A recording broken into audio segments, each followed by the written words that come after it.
नमस्कार दोस्तों, मैं हरिओम सिंह अपने YouTube channel exam point views में आपका स्वागत करता हूं। दोस्तों, मैं लेकर आया हूं आपके लिए परसेंटेज चैप्टर के मोस्ट इम्पोर्टेंट क्वेश्चन पार्ट 6। दोस्तों, मैं सारे के सारे क्वेश्चंस यूथ की बुक से जो कि रेलवे में आए हुए हैं सारे क्वेश्चंस वही सॉल्व करवाता हूं।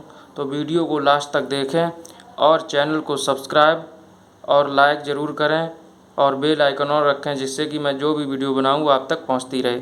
तो दोस्तों, क्वेश्चन शुरू कर रहा हूं मैं। पहला क्वेश्चन है, यदि एक आयत की लंबाई और चौड़ाई में क्रमशः 8% और 12% की वृद्धि की जाती है तो उस आयत के क्षेत्रफल में कितने प्रतिशत वृद्धि होगी।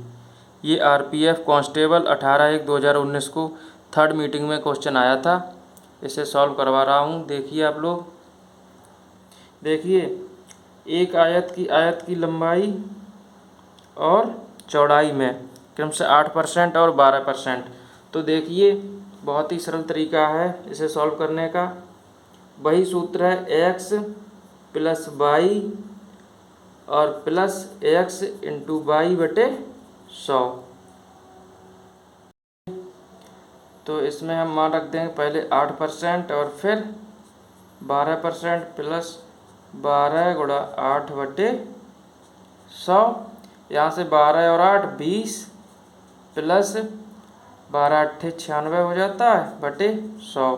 तो ये हो जाएगा 20 + 0.96 बराबर 20.96। और यूनिट जो भी हो तो इकाई लिखे दे रहे हैं, इसमें दिया नहीं है। वर्ग हो जाएगा, ठीक है, क्योंकि क्षेत्रफल को वर्ग में लिखते हैं। क्वेश्चन है दोस्तों दूसरा, यदि वर्ग की एक भुजा 30% बढ़ा दी जाए तो उसके क्षेत्रफल में वृद्धि की प्रतिशतता ज्ञात करें। ये भी ग्रुप डी 30/10/2018 को आया था। देखिए इसमें 30% बढ़ाया जाता है तो इसमें भी वही होगा 30 + 30 और प्लस के 30 × 30/100। इस जीरो से ये दोनों जीरो कट जाएंगे, 30 और 30 60 और 3 × 3 = 9। तो इसका आ जाएगा 69% की वृद्धि हो जाएगी। कितनी प्रतिशत? 69%। भाई एक्स वाई वाले से ही कर लेंगे, x + y + xy/100 से। सारे क्वेश्चन इस टाइप के इसी फॉर्मूले से होंगे, ठीक है। और दूसरा एक होता है सूत्र, देखिए प्रतिशत पर निकालेंगे। 130 है, 30% बढ़ रहा है तो 100 का कितना हो रहा है? 130। ऐसे ही प्रतिशत है, मतलब क्षेत्रफल है तो 2 बार लिखेंगे 130। अब इसे इससे काटिए, ये हो गए 100 और ये हो जाएंगे 169। तो 100 में कितना बढ़ रहा है? 69 कितने पे? 100 पे गुणा 100। तो ये कितना आ जाएगा? 69% आ गया। एक तरीका ये भी होता है निकालने का, इसमें आपस में गुणा कर लेते हैं। फिर देखिए पहले हमने 100 मान लिया, 30% बढ़ रहा है 130 हो जाएगा और क्षेत्रफल है इसलिए इसे 2 बार निकालेंगे, 100 का 130 हो जाएगा। फिर इन्हें आपस में काट लेंगे जो कट रहे होंगे। देखिए इस जीरो से ये कट जाए, इससे ये कट जाए, ये अनुपात में आ गया। तो यहाँ पर 10 की गुणा 10 में करेंगे 100 और यहाँ पर 13 की गुणा 13 में करेंगे तो 169 हो जाएगा। पहले कितना था? 100 और बढ़ने के बाद 169 हो गया। कितने की वृद्धि हुई? 69 की। कितने पर? 100 पर गुणा 100। तो ये अनुपात वाले नियम से ऐसे निकाल लेते हैं। अब देखिए अगला क्वेश्चन है, यदि आयत की लंबाई 15% बढ़ जाती है और चौड़ाई 20% बढ़ जाती है, मतलब चौड़ाई इसमें घट रही है, हाँ चौड़ाई 20% तक घट जाती है तो आयत के क्षेत्रफल में प्रतिशत परिवर्तन ज्ञात करें। ये ग्रुप डी 5/12/2018 में क्वेश्चन आया था। तो देखिए इसे सॉल्व करते हैं। इसमें 15% बढ़ रही है, पहले 15% बढ़ रही है, अब घट कितनी रही है? 20%। अब यहाँ पर एक बढ़ रही है एक घट रही है, इसलिए यहाँ पर माइनस आएगा। 15 × 20/100। इस जीरो से इसे काटिए और 2 से काटेंगे 2 पंजे 10 और 5 तिया 15। देखिए 15 में से 20 और 3 ये 23 घटेंगे, क्योंकि ये 15 प्लस के हैं और ये माइनस के हैं। तो 15 में से जब हम 23 घटाएंगे तो माइनस का आएगा 8।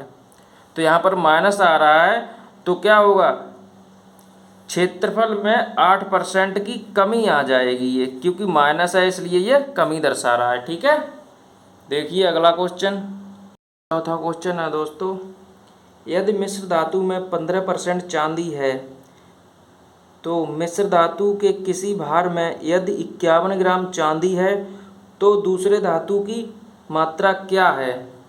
देखिए 15% चांदी है, 15% चांदी है, तो अब हमें निकालना कितना है, दूसरे धातु की मात्रा। तो देखिए 15% के बराबर ये 51 ग्राम हो जाएगा, क्योंकि पहले से ही कह रखा है 15% चांदी है। मिश्र धातु के किसी भार में यदि 51 ग्राम चांदी है तो 15% के ही बराबर है।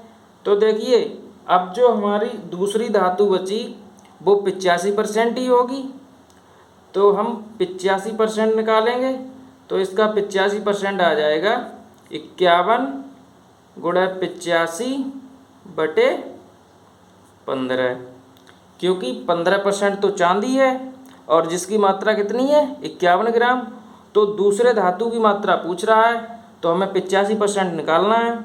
तो 5 से काटिए, 5 तिया 15 और 5 एकम 5, 5 सत्ते 35, 3 से काटेंगे 17 तिया 51, तो ये हो जाएगा 17 का वर्ग होता है 289 ग्राम। दूसरे धातु कितनी आ गई, 289 ग्राम। पांचवा क्वेश्चन देखिए, बेलन में पानी की 320 ग्राम मात्रा में सामान्य नमक की मात्रा 33 ग्राम है। द्रव्यमान प्रतिशत द्वारा द्रव्यमान के संदर्भ में विलयन की सांद्रता की गणना कीजिए। देखिए 300 ग्राम मात्रा पानी की है, 320 ग्राम, और नमक की मात्रा 33 ग्राम है। टोटल विलयन हमारा कितना हो जाएगा, 3, 5 और 3, 353 ग्राम हो गया। अब कह रहा है सांद्रता की गणना कीजिए, तो हमारा नमक कितना है इसमें 33 ग्राम,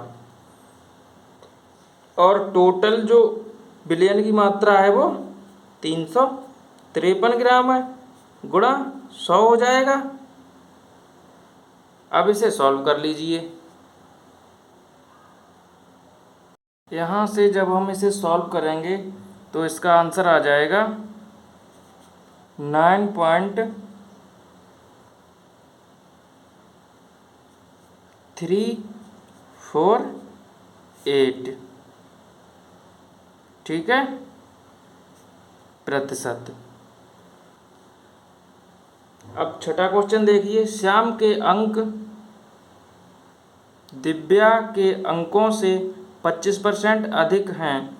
दिव्या के अंक श्याम से कितने प्रतिशत कम हैं। देखिए श्याम के अंक दिव्या के अंकों से 25% अधिक हैं, तो मान लिया हमने दिव्या के अंक जो हैं 100 हैं, तो श्याम के कितने हैं 25% अधिक हैं, 125 हो गए। अब पूछ रहा है श्याम के अंक दिव्या के अंकों से 25% अधिक हैं। दिव्या के अंक श्याम से, यानी दिव्या के अंक श्याम से कितने प्रतिशत कम हैं, तो डायरेक्ट जो हमने बताया था वो आपको 25% क्या होता है 1/4, तो इससे छोटा कौन सा होता है, कम की बात कर रहा है। श्याम से कितने प्रतिशत कम है, तो 1/5 कम होता है।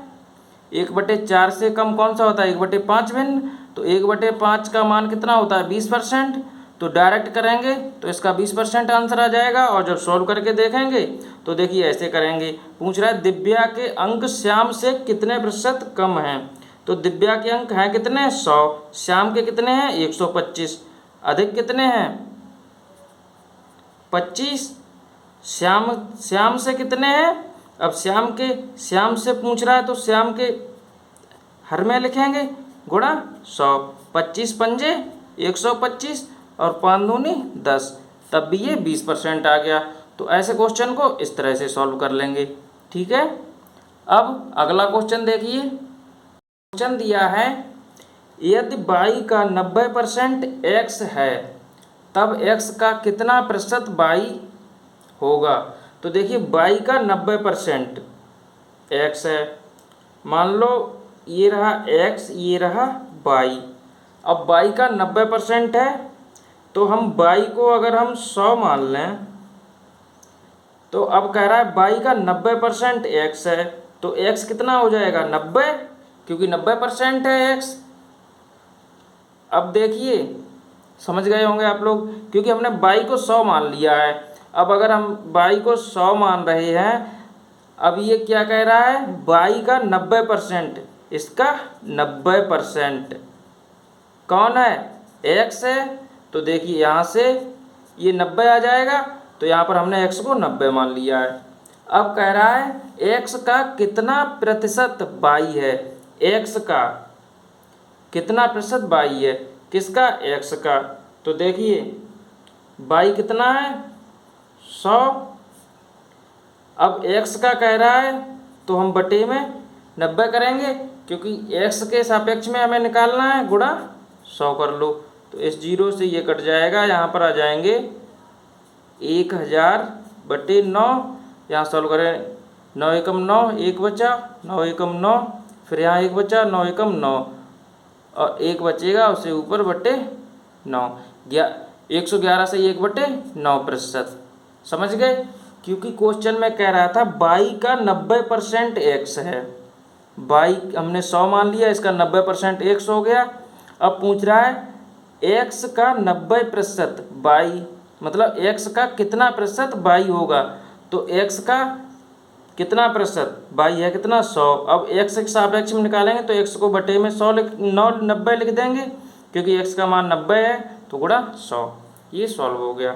अगला क्वेश्चन देखिए 8वां। यदि संती अपने मासिक वेतन का 50% भोजन पर 20% किराए पर खर्च करता है और 1500 रुपये बचाता है तो उसका मासिक वेतन कितना है। ये ग्रुप डी 24/10/2018 को सेकंड शिफ्ट में आया था।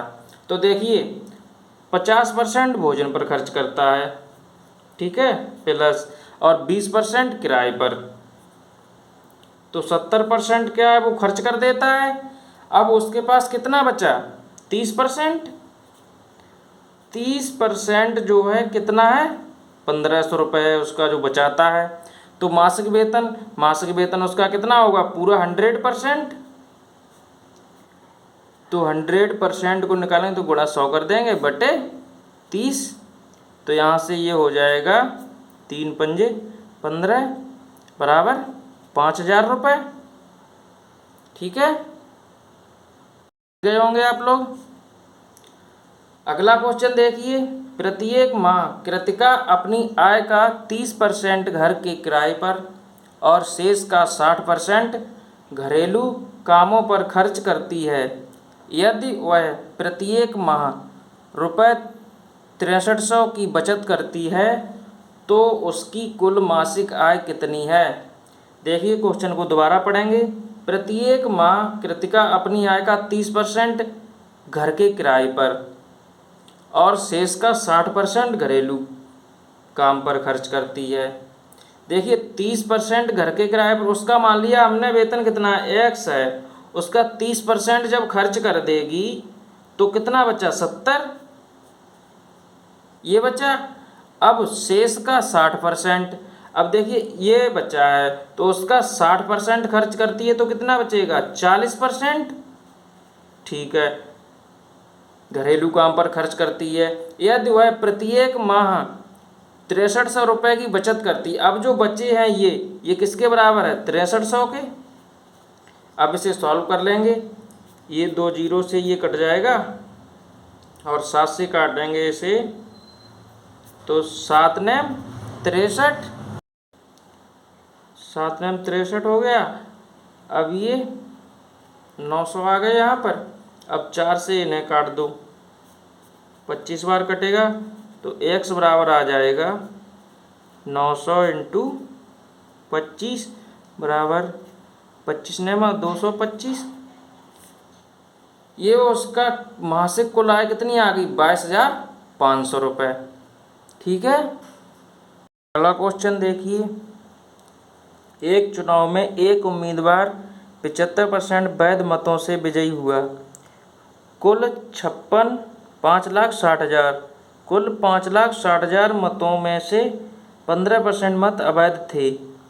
विजयी उम्मीदवार को मिले वैध वोटों की संख्या कितनी है। देखिए,